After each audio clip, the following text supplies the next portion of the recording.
I have a previa, which I have my 5 slides, but on the course of yesterday's presentation and today, I want to start with a question, which is a question about the purpose of what we are doing here, in the sense of who are we talking to?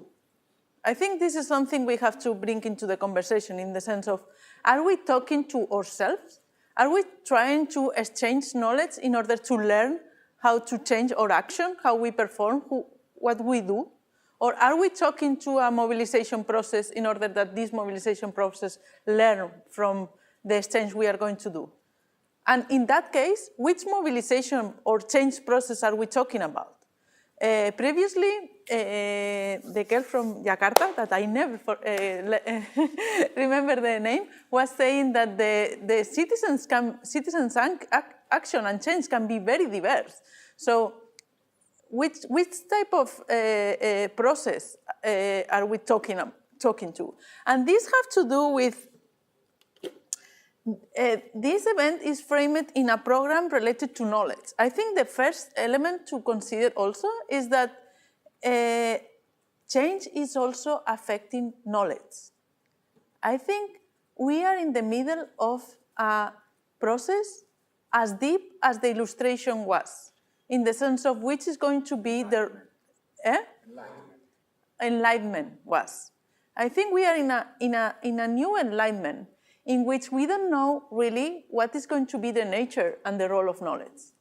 And my sense is that, and this is why I started asking the question, who are we talking to?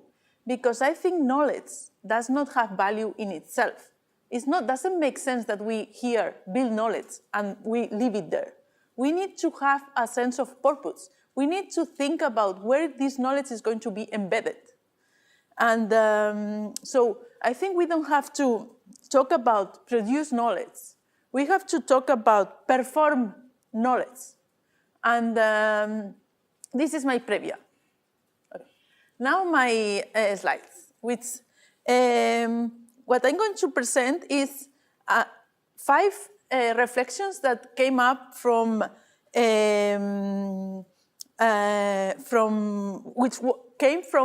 which are embedded into 2 kind of experiences. The first one is the free culture movement, in which I have been involved, and the Indignados mobilization. Both I have been involved, but I have been also researching. And these are the 5 reflections which refer to 5 elements of organizational principles that I think are characteristics of the forms that are being adapting better to the newest scenario.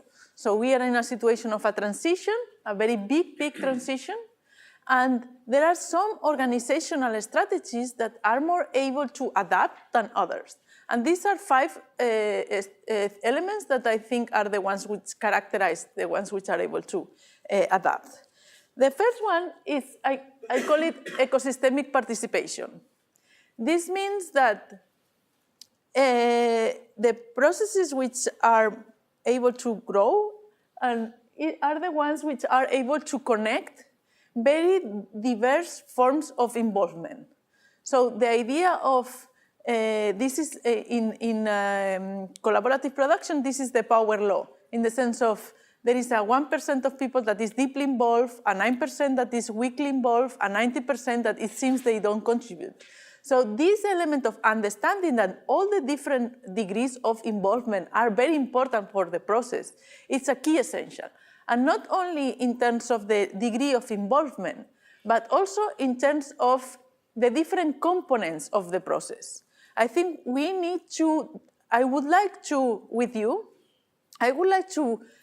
deep the understanding about what means to build ecologies, like fruitful ecologies. Someone were referring to about hybridism. So how can we combine different political strategies or organizational strategies in a way that it's fertile? Because hybridity can be not fertile and can be fertile, but how can we think in terms of diversity, like a rich and productive diversity? This is the first element, to think in terms of ecosystem, The second one is post-activism in the sense of, this is very related to the first one, is that don't think about activists. This is not about a minority of young, urban, a particular style of life that are the ones which are hiding the political sense. No, it's about being a citizen in a much more active way in our daily life, in our own work. It's a much more broader kind of understanding, not just a minority. Then there is the next one. This one is that we have to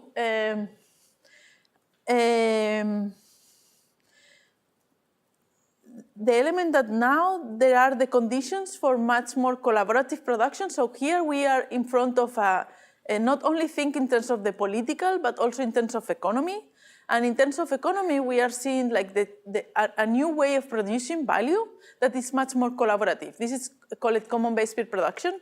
So when we think also about what means to be politicized, we have to think also about being politicized through the way you produce collaboratively, and that what you produce is also being accessible as a public resource for others. Like the main example of collaborative production is like, for example, Wikipedia. Wikipedia is a very political kind of understanding, or a way of, it's a very political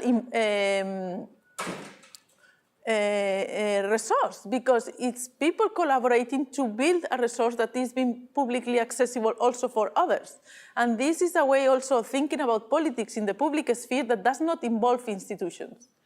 And here came the element of thinking in terms of the triangulation between commons, state, and market. And why? Because I think the current context, the more significant element of change in the current context is that the civil society is becoming more active and is becoming more efficient through the common-based peer production as a way of managing resources. Previously, the references were the state and were the market.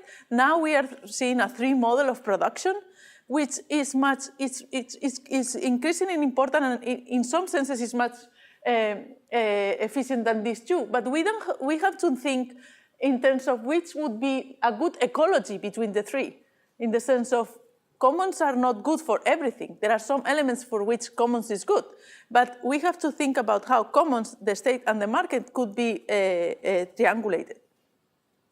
But we need to contextualize. This is the second element for the discussion that I have been thinking about through these 2 days.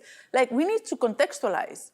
Like, we are not coming, each of us is coming from a different place. When we talk about this triangulation, the state is not the same. When you talk about what is the state, it's not the same in Holland, in Spain, or in China. I mean, this is a very different kind of elements, like which type of state, which type of market, which type of commons also. It must depend, depending on the context.